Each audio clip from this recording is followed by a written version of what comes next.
What's going on, everyone? Talen here, and welcome to another Marvel Future Fight video. Alright, so in this one here, we're going to be taking an early look at Star-Lord with his new grounded uniform and his tier 3, because they did give a patch to pass the quest on the epic quest where we had to do the danger room. So we didn't have to do the danger room to get him, so that was fantastic. So we could actually try him out here on the APK before he goes live, but I did already have a video recorded of him at tier 2, but then I saw the announcement that they're going to try to make it so that we could get Star-Lord's tier 3 on the APK here, and after a lot of server errors later and realizing I had to reinstall the APK to get it to work, I now have Star-Lord at tier 3, so a little bit late, but at least I can get the video out before the update.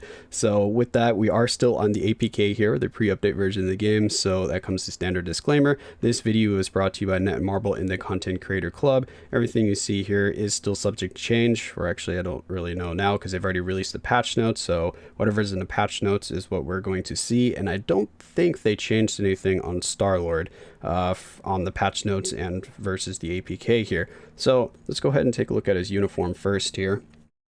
Load that up. So here is his grounded uniform for Guardians of the Galaxy. The uniform bonus is going to increase guaranteed dodge by 30%, so a little bit more survivability there. Would have liked a little bit more than just some guaranteed dodge, but I guess I'll take what I can get. He has 5 skill changes. The first skill is just a standard skill, same with the second. The third skill here does have some all defense down, stacks up to minus 40%. It applies to world bosses. The fourth skill, we have some damage immunity for 5 seconds. The fifth skill, we have some accumulation here, which is damage dealt, which is pretty nice since he does have an iframe for this skill, so I don't have to worry about trying to get hit, so I do like that. He gets 45% increase to all attack. The damage accumulation looks like it goes up to 100%. So he gets 100% all attack from the accumulation and 45% from the skill there. So it should be 145% once everything's fully stacked here, at least if I'm reading that correctly. And what else we want to go over? Let's go over the uniform options here. So we have Rocket Raccoon's Infinity War uniform. We have Captain Marvel's Captain Marvel uniform. We have Cole Obsidian's Infinity War uniform. We have Magic's Phoenix 5 uniform. And then finally we have Thor's Endgame uniform, the Fat Thor version, not the team suit. All right, so now let's go back over and check out his tier 3. So his tier 3 here is going to, okay, so that's almost status effects that applies to the enemies. It does have some all defense down, stacks up to minus 70%, which is nice because that's really good. And then he has crit damage increase by 40% and crit rate by 40%. So you're always going to be maxed out on your crit rate, at least for your tier 3 skill. And then he's got ignore dodge by 80%, so they're not really going to be dodging this. He's got penetration for super armor, barrier, shield, all damage immune, and invincibility. So he should be able to kind of one-shot anyone in PvP if you happen to get up to his tier 3 skill. And then removes all debuffs, gives him 8 seconds of invincibility. Gets all attack, all defense by 50%, and crit rate by 30%. That's a lot of crit rate. We're getting max crit rate just from this skill itself, because that's 40-70% right there. So if you have 5% crit rate, you're going to be maxed when you use this skill. That's a pretty excessive amount of crit rate there. But anyway, yeah, so he's got all of that going for it. So it'll be a really good skill for PvP, at least for one-shotting pretty much anything. And for PvE, we just need to see how much damage it's going to do with that all defense down to see if it's going to be really good there or not. He should still have, yeah, like the same passive, the same tier 2. He's got his leadership. All right, so let's go ahead and show my build on Star-Lord here. So for the gears, for some reason, it's not at 25, but it does tier 3 him for you. So literally, if you have Star-Lord at tier 2, it will get him to tier 3 because you just hit acquire and it bumps him up to tier 3. But it looks like for some reason the gears didn't get touched. I'm assuming it's probably just a bug, and we'll have it fixed hopefully for the live version. So you look at all your gears to plus 25. I wouldn't really recommend leveling up the gears if it doesn't, because that's kind of a waste of resources. Unless you plan, of course, on using Star-Lord or investing in him, then you could probably work on the gears, but maybe just do the 4th skill here, or the 4th gear here, so you can get that extra bonus. But besides that, I'm not really sure what's going on there. For the Obelisk, I do have a CTP of Rage on him because, as I said earlier, I had already made a video about Star-Lord, but just with him at tier 2, and I tried him out with a CTP of Destruction and then this CTP of Rage here just to see the difference between a proc and an activation. I have Hawk's Eye on him. You already saw his uniform. If we check out the stats here, because of all the Uru, I do have his crit rate maxed, and then also the dodge is pretty close to max, so he's really close to being maxed out for the CTP of Rage, so that's why I was testing it out on him. We have max skill cooldown, and our ignore defense is almost maxed. So I'll show him with both again, but let's go ahead and hop in first with the CTP of Rage here since I already have it equipped, and then I'll go ahead and switch on over to, actually I might just switch over to a CTP of Energy. I don't know if I need to switch over to a CTP of Destruction because he didn't really need the guard break immunity, but let's go ahead and hop into some gameplay here and see how he does at tier 3. Alright, so here we are at Call Obsidian.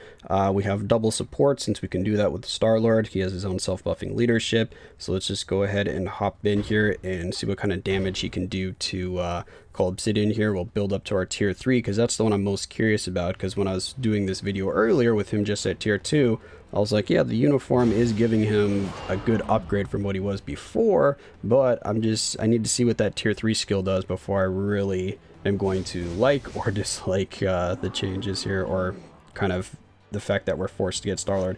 So basically what I like to do here is you open with the third skill, get that all defense down, go 5, and then cancel into 4 for the damage there, and then I do the second skill right after. You get that iframe partway through it, and then you use the first skill for that partial iframe, and then go back into the fourth skill. And that will leave him pretty much protected the entire time. So now let's see what kind of damage our tier 3 is going to do. And the tier 3 looks like it's hitting pretty hard, so I'm actually really happy about that. Because his damage with this uniform, I'd say is just average. In terms of like blast types, probably even below average, because there's so many strong blast types. So yeah, he was just kind of like an average blast character, I would say, with this uniform at tier 2. At tier 3, he looks like he'd be above average, but I'm not really sure how well he's going to stack up against other blast tier 3s. Right now, like, it seems good, but this is with the CTP of Rage on, so I'd expect the damage to be pretty good right here. Alright, go into our iframe, get those iframes going. There we go. So as you can see, this kind of rotation does keep him protected, but you do have to be pretty on point there to make sure you're canceling your skills at the right time. And you're going to be using all of the skills and taking advantage of those small iframes. Kind of like Sharon Rogers with her old uniform. You were like using the iframe on the 2 and the 1 to kind of stall for the other skills to come off of cooldown. That's pretty much the feel I'm getting for Star-Lord here. And like I said, his damage is looking pretty good.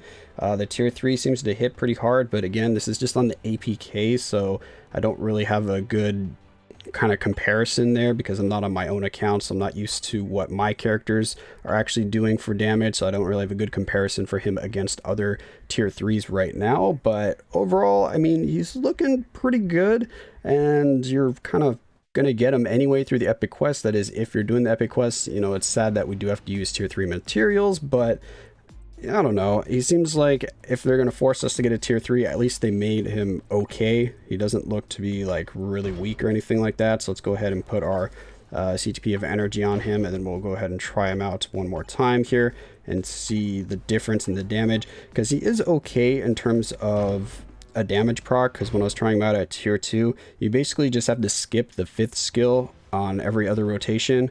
So with the damage proc here, I'm going to open with the 5-4 combo because I don't want to proc on the 3rd skill. So let's just do this. And then we'll go into 4 here, and then we'll get that going. Then we have 2, 1, and finally 3. Then you go into the 4th skill right there. So that's where you skip the 5th. Do your same combo here. And then we're going to go into here again, and let's see what kind of damage we get. So yeah, as you can see, of course, the damage is worse, but you'd expect that because the CTP of Rage is, of course, going to be the best or the highest damaging Obelisk or CTP. So, oh, I think I missed it. Yeah, just missed it right there, I think, for the tier 3. So that was without the proc. That was only the the chain hit damage. So all we had there was a chain hit damage. So let's build up to a tier 3 one more time here. But yeah, as you can see, definitely takes advantage of the Ctp of Rage, just because you are going to be spamming a lot of skills here, so it carries over to his other skills, unlike some other characters where you're... Dang it! I hit the tier 3 skill, why didn't it register? Alright, so let's stall here for a minute. Let's stall until our... Oh no, we're gonna die. Don't die, Star-Lord. Go to the tier 3. Yeah, there we go. Alright, so let's see what kind of damage we get there. Okay, that's looking pretty good. Ooh, yeah, that was pretty good. So I think for the tier 3 skill at least, the damage between the Ctp of Energy and the Ctp of Rage is pretty similar. Because it looked like we were getting around the same amount of bars. Another look at the timer and then the bars we have left, the damage actually was pretty similar, wasn't it? Because we got down to about the 5 bars as well with the Ctp of Rage when we had like 3 minutes and 3 minutes 50 seconds left, I think. I might be remembering wrong. But yeah, so maybe the damage is a little more similar than I thought. And again, his skill rotation is pretty damage proc friendly, except for the fact that using the rotation that I was using there, you are going to be using a skill like all the time, so you're always going to be doing some kind of hits on the boss, and the 5th skill is on like an 8.5 second cooldown, so you can proc early if you're using the skill rotation that I was using there. You might have to kind of like adjust it a little bit, but I'm not really sure how I'd want to adjust the skill rotation, because this is the way to kind of keep him safe. So I'm not really sure if I can keep him safe with a different rotation here. The 4th skill is on the 7-second cooldown, so that one is fine. All right. Anyway, that's going to be my early look at Star-Lord and his tier 3 here. Tier 3 skill is hitting pretty good, so that was the one concern I had when I was testing him out earlier at tier 2. I was like, yeah, the uniform, you know, of course it bumps up his damage, makes him better like you would expect with the new uniform. It doesn't make him anything too spectacular, but the tier 3 skill luckily hits hard enough that if you're going to, you know, go through the epic quest and you're going to get him anyway just to get Beta Ray Bill, then you should actually, you know, he should be useful as long as you get this new uniform here. I think he should be still useful. But that's just my early impressions of him, so let me know what you think of Star-Lord at tier 3. Are you excited to get him? Are you actually happy about how they're going about getting him through the epic quest? Because then he's a little bit cheaper, but you're probably only people that were planning on getting Star-Lord tier 3 would be happy with that. And if not, do you think that you would have preferred like an option or something like that where you can choose to use the tier 3 materials to get Star-Lord or not in the epic quest, like it's kind of like an and or thing, or just an or where you can get him through the epic quest, or you can just tier 3 him naturally and then just skip the kind of upgrades for Star-Lord and then not have to pay the tier 3 materials. But anyway, yeah, just let me know what you think in the comments below, and that's gonna be it for this video here. Hopefully you enjoyed, and of course I will catch you in the next one.